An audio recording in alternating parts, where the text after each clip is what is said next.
Assalamualaikum warahmatullahi wabarakatuh. Kepada yang terhormat Bapak Fathahillah Magister Pendidikan selaku dosen pengampu mata kuliah konsep dasar PPKN dan teman-teman yang saya banggakan. Di sini kami dari kelompok 3 yang akan presentasikan hasil kerja kelompok kami yang bertemakan menanamkan semangat nasionalisme dan patriotisme pada generasi muda di tengah pluralisme. Sebelumnya, saya akan memperkenalkan teman-teman saya yang beranggotakan. Yang pertama ada saya sendiri, Emilia Medita. Yang kedua ada Lulu Jilantami. Yang ketiga ada Destiana Safira. Yang keempat ada Lutfi Arisita Dewi. Yang kelima ada Anis Mujarosa. Yang keenam ada Akbar Batiar. Yang ketujuh ada Prastika Dewi Larasati. Yang kedelapan ada Angel Devita Silvi. Yang kesembilan ada Dina Setia Febiani. Selanjutnya, saya persilakan teman-teman saya untuk menjelaskan isi materi tersebut. Identitas artikel nama jurnal Cendekia Jaya, volume 1, nomor 2, halaman 1-8, tahun penerbit 2019, ISSN 26560828. Judul artikel menanamkan semangat nasionalisme dan patriotisme pada generasi muda di tengah pluralisme. Nama penulis Muhammad Guntoro. Abstrak. Jumlah paragraf 1. Uraian abstrak. Isu yang berkembang saat ini, banyak generasi muda bangsa Indonesia yang belum paham tentang peranannya sebagai anak bangsa. Nasionalisme dan patriotisme pada saat ini tidak lagi harus ikut angkat senjata dan bela negara, tetapi dapat diwujudkan dalam bentuk yang lain, seperti bagaimana mengharumkan nama bangsa dengan berprestasi dalam bidang olahraga, seni, budaya, penguasaan ilmu pengetahuan, dan sebagainya. Khususnya kepada mahasiswa, hendaklah menjadi mahasiswa yang punya prestasi akademik dan juga punya prestasi dalam kegiatan-kegiatan di kampus. Artinya, mahasiswa mesti mempunyai kecerdasan moral dan intelektual dan juga mempunyai kecakapan dan kearifan dalam bersikap dan bertindak, sehingga mahasiswa sebagai agent of change, social of control, dan moral force bukan hanya slogan. Lembaga pendidikan memiliki keunggulan dalam membentuk diri manusia atau kelompok dalam masyarakat majemuk, khususnya generasi muda. Isu yang berkembang saat ini, banyak generasi muda bangsa Indonesia yang belum paham tentang perannya sebagai anak bangsa. Meskipun sejak di setiap jenjang pendidikan formal, banyak pula generasi muda yang merusak dirinya dengan kegiatan-kegiatan negatif seperti masih banyak siswa yang bolos sekolah, banyak yang tidak mencintai produk dalam negeri, coretan-coretan kotor di mana-mana yang merusak keindahan lingkungan. Masih ada yang tidak mentaati peraturan sekolah, membuang sampah sembarangan, perkelahian antar pelajar, penyalahgunaan narkoba, tawuran, geng motor, seks bebas, dan sebagainya. Perilaku tersebut bukan hanya merugikan dirinya sendiri tetapi juga merugikan masyarakat sekitarnya. Dampak yang ditimbulkan terhadap bangsa dan negara yaitu bangsa Indonesia akan kehilangan generasi penerus bangsa atau the lost generation. Persoalan ini mesti disikapi sebagai isu nasional yang mesti dicari solusi yang tepat. Solusi yang segera harus dilakukan yaitu menanamkan kembali nilai-nilai nasionalisme dan patriotisme pada generasi muda sehingga mereka terhindar dari perilaku penyimpang dan negatif. Metode penelitian yang digunakan dalam jurnal ini mencakup analisis kualitatif terhadap sistem pendidikan dan interaksi sosial, serta analisis kritis terhadap dampak teknologi terhadap perilaku anak muda. Para penulis juga menggunakan teori sosiologi untuk menganalisis peran institusi pendidikan dalam membentuk nilai dan perilaku masyarakat.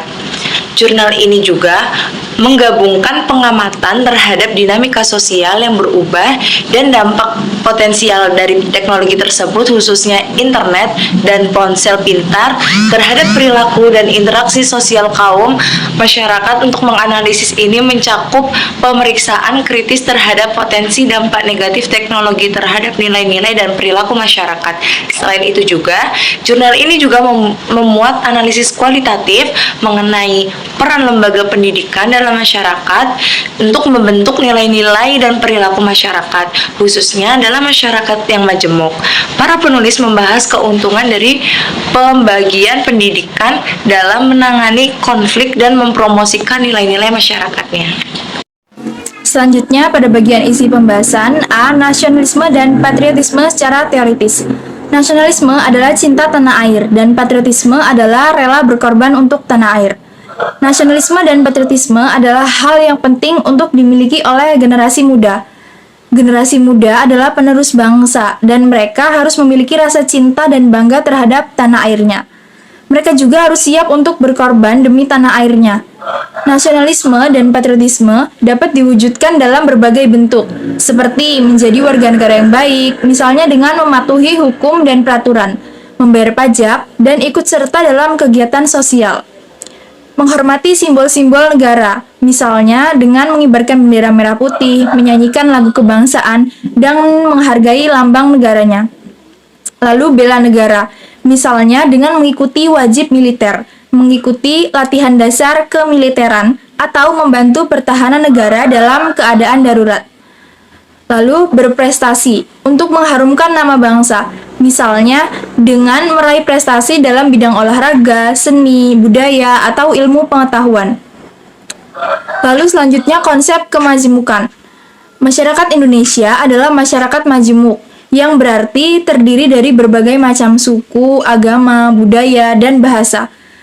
Kemajemukan ini dapat menjadi kekuatan, tetapi juga dapat menjadi sumber konflik. Konflik dapat terjadi karena berbagai macam faktor, seperti perbedaan kepentingan, kesenjangan sosial, dan pemahaman yang salah tentang perbedaan. Konflik yang terjadi di Indonesia, baik yang bersifat sara maupun non-sara, telah menimbulkan banyak kerugian, baik materi maupun non-materi.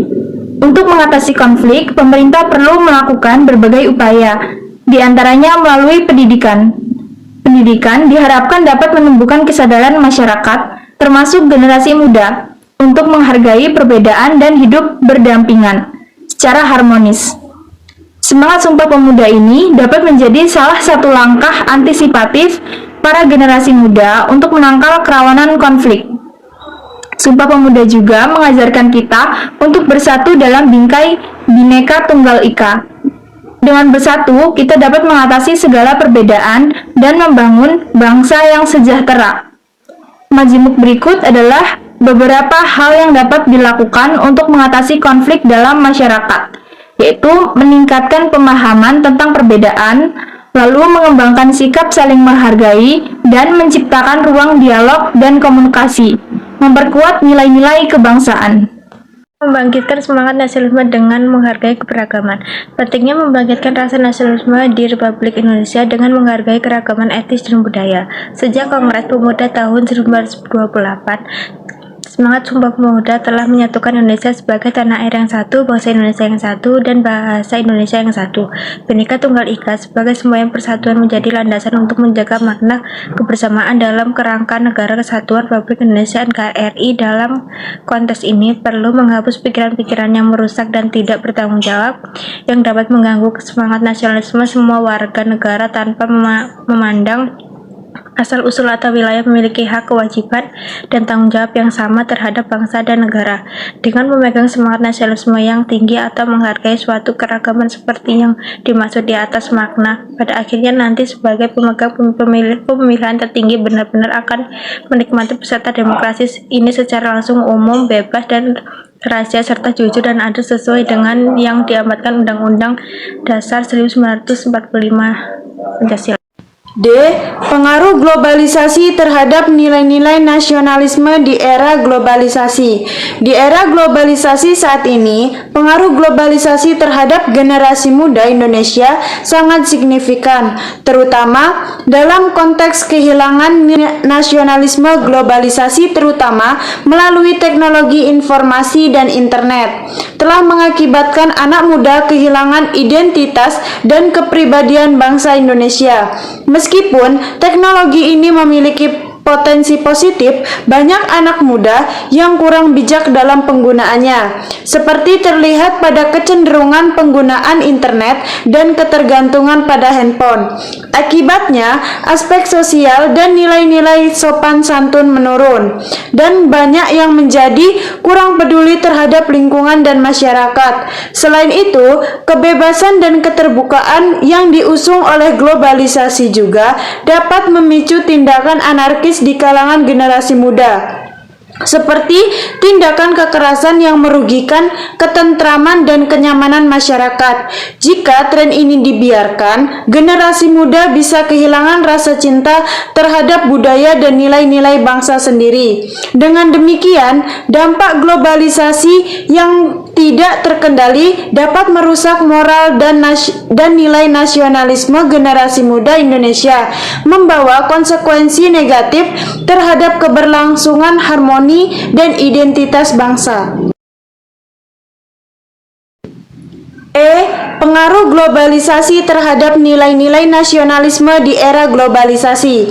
Globalisasi memberikan dampak yang kompleks terhadap nilai-nilai nasionalisme di Indonesia. Di satu sisi, terdapat pengaruh positif melalui globalisasi politik yang mendorong pemerintahan yang terbuka dan demokratis, meningkatkan kesempatan kerja melalui pasar internasional, serta memungkinkan pertukaran dapat meningkatkan kemajuan bangsa. Dalam konteks ini, tanggapan positif dari masyarakat terhadap pemerintahan yang jujur dan bersih dapat memperkuat rasa nasionalisme. Selain itu, juga dapat memperkaya kehidupan ekonomi nasional. Di sisi lain, terdapat negatif yang patut diperhatikan. Globalisasi dapat menggoyahkan keyakinan ideologi Pancasila dan mendorong arah ke liberalisme yang dapat menggerus rasa nasionalisme. Kemunculan produk luar negeri yang mendominasi pasar dapat mengakibatkan hilangnya cinta terhadap produk dalam negeri. Sementara gaya hidup yang berpengaruh budaya barat dapat membuat anak muda kehilangan identitas sebagai bangsa Indonesia.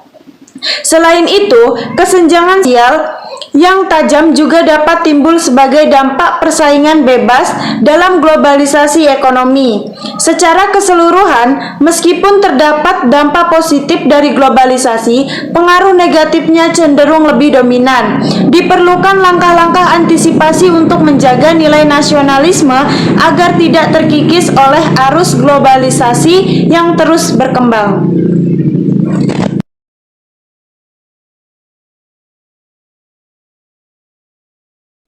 Nasionalisme Indonesia yang kian memudar. Nasionalisme Indonesia tampaknya sedang mengalami penurunan.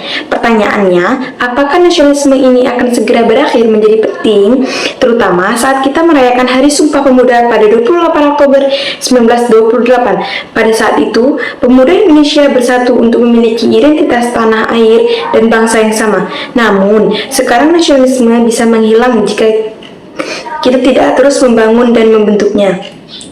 Ada beberapa hal yang bisa kita lakukan untuk menghidupi kembali semangat nasionalisme. Pertama, kita perlu mengambil inspirasi dan pengalaman bersama sebagai bangsa.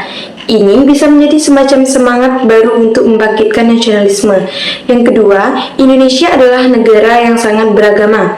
Identitas sebagai bangsa hanya bisa tumbuh jika kita semua menerima, menghormati, dan melindungi hak-hak setiap kelompok etnis atau agama. Penting bagi negara untuk menjamin kebebasan beragama, pendidikan, pekerjaan, dan hak-hak lainnya agar semua masyarakat merasa diterima dan aman. Jadi, meskipun nasionalisme mungkin mengalami penurunan, kita bisa membangkitkannya kembali dengan mendukung keberagamaan dan hak-hak setiap individu.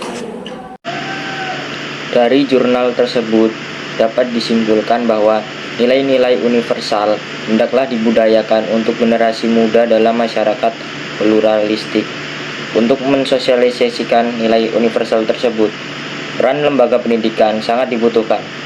Peran lembaga pendidikan memiliki keunggulan dalam membentuk diri manusia atau kelompok dalam masyarakat majemuk. Krisis kewibawaan, keteladanan, kepanutan, dan kepercayaan sangat mempengaruhi sosialisasi lembaga pendidikan agar berdaya guna untuk meredam kerawanan konflik dalam masyarakat pluralistik. Hal ini tidak dipisahkan dari refungsi seluruh masyarakat.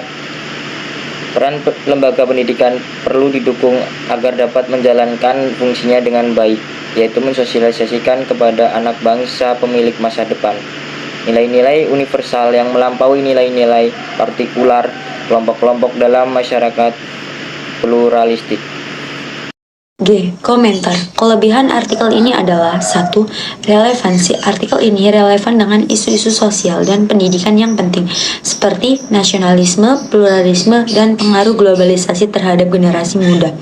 2. Pendekatan multidisiplin. Artikel ini menggunakan multidisiplin termasuk pendekatan sosiologis dan pendidikan untuk menganalisis isu-isu kompleks yang berkaitan dengan nilai-nilai nasionalisme. 3. Pemikiran kritis. Penulis menggunakan pemikiran kritis untuk mengeksplorasi pengaruh globalisasi terhadap nilai-nilai nasionalisme, serta menyoroti pentingnya menghargai keragaman dalam masyarakat. Kekurangan artikel ini adalah 1. Kurangnya data empiris. Artikel ini mungkin kurang dalam menyajikan data empiris atau studi kasus konkret yang mendukung argumen-argumennya. Keterbatasan ruang lingkup. Artikel ini mungkin memiliki keterbatasan dalam ruang lingkup analisisnya, terutama dalam hal pengaruh globalisasi terhadap nilai-nilai nasionalisme di Indonesia. 3. Kurangnya solusi konkret. Artikel ini mungkin kurang dalam menyajikan solusi konkret atau rekomendasi kebijakan untuk mengatasi penurunan nasionalisme di kalangan generasi muda. Dengan demikian, sementara artikel ini memberikan wawasan yang berharga tentang isu-isu penting, ada ruang untuk peningkatan dalam dukungan empiris dan rekomendasi kebijakan.